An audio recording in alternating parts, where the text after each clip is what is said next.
شفاء صدور فاض وعطر كل لسان. جب اللہ نے یہ فرمایا کہ ہر بیماری کی دوا بھی موجود ہے، شفا بھی موجود ہے، لیکن دنیا والے ابھی تک کہتے ہیں نا، جن جن بیماریوں میں آج کے دور کے ڈاکٹرز چائنا سے لے کے امریکہ تک کہ اس کا کوئی علاج نہیں ہے، اس میں زیادہ تر شیطانی عمل دخل ہوتا ہے. جہاں مریض کو لا علاج قرار دیتے ہیں، وہ اب ڈاکٹرز کے بس کی بات نہیں رہتی. اب آپ کو اللہ کے کلام کی طرف اور اللہ کے رسول کے طریقے کی طرف رجوع کرنا چاہیے، لیکن میں کہتی ہوں سب سے پہلے اسی کی طرف رجوع کرنا چاہیے. آپ کو وہاں تک جانے کی اور وہاں سے جواب سننے کی ضرورت ہی نہیں رہتی. اللہ تعالیٰ پہلے ہی سب چیزیں درست کر دیتا ہے، کیونکہ جس نے پیدا کیا اس جسم کو وہ اس کو ٹھیک کرنا جانتا ہے. بعض اوقات آپ دیکھتے ہیں دعائیں کر کے ہی لوگ ٹھیک ہو جاتے ہیں. میرے پاس ایک اب نارمل بچہ آ رہا تھا جو مینٹلی طور پر تو کافی ٹھیک تھا، لیکن جسمانی طور پر وہ پیدائشی طور پر ویک تھا. اس کو فٹس پڑتے تھے، یعنی ہر منٹ کے بعد اس کو فٹ پڑتا تھا کہ وہ اس کی آنکھیں جو پتھرا جاتی تھی اور جھٹکے سے سارا اس کا ایک طرف کو ٹک جاتا تھا. منٹ بعد، کبھی 2 منٹ بعد یا 3 منٹ بعد اس کو فٹ پڑتا رہتا اور ایک سائڈ پہ وہ اکڑ جاتا تھا. الحمدللہ اس کو 1 سال کے اندر اتنا ہو گیا کہ ماشاءاللہ سے وہ یعنی اب اس کو دن میں شاید 2 یا 3 فٹ پڑتے ہیں یا کبھی نہیں بھی پڑتے. اس حد تک وہ بہتر ہو گیا الحمدللہ.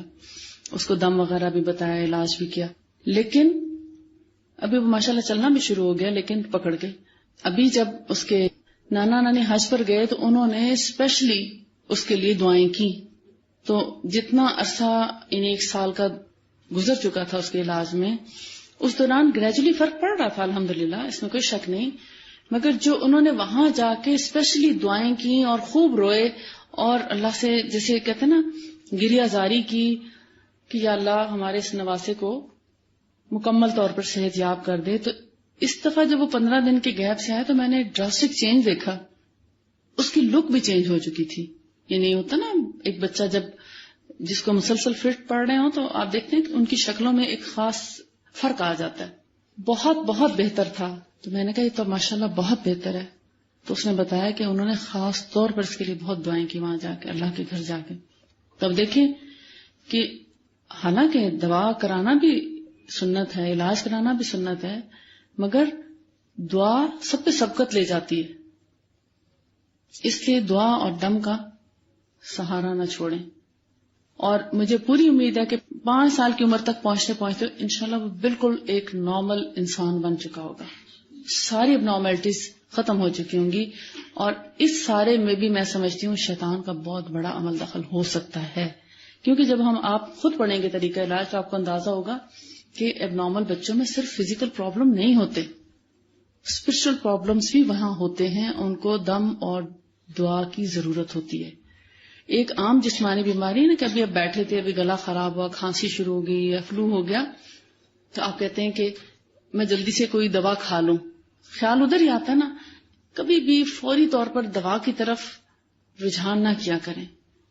حالانکہ اللہ ہی نے دوا بھی پیدا کی اور بیماری کی شفا بھی اتاری ہے اور حکم بھی دیا رسول اللہ نے علاج کرانے کا، مگر ہمارا سب سے بڑا سہارا دعا ہونا چاہیے.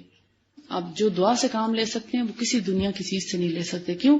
آپ ڈائریکٹ ہو جاتے ہیں نا اللہ تعالیٰ کے ساتھ کہ یا اللہ مجھے یہ تکلیف پہنچی ہے، اب اس کو دور فرما، تیرے سوا کوئی نہیں ٹھیک کر سکتا.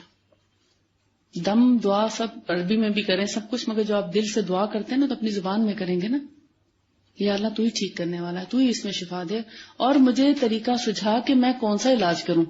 تو پھر آپ علاج کی طرف جب جاتے ہیں تو آپ مکمل صحت یاب ہو جاتے ہیں اور اللہ آپ کو گائیڈ بھی کرتا ہے کہ اب آپ کون سا علاج کریں. اور خاص طور پر جیسے کوئی تکلیف ہوتی، بیماری ہوتی، تو آپ بے شک استخارہ کر کے ڈاکٹر کی طرف چلیں یا صلاۃ حاجت پڑھ کر چلیں کہ اللہ تعالیٰ آپ کی رہنمائی فرمائے.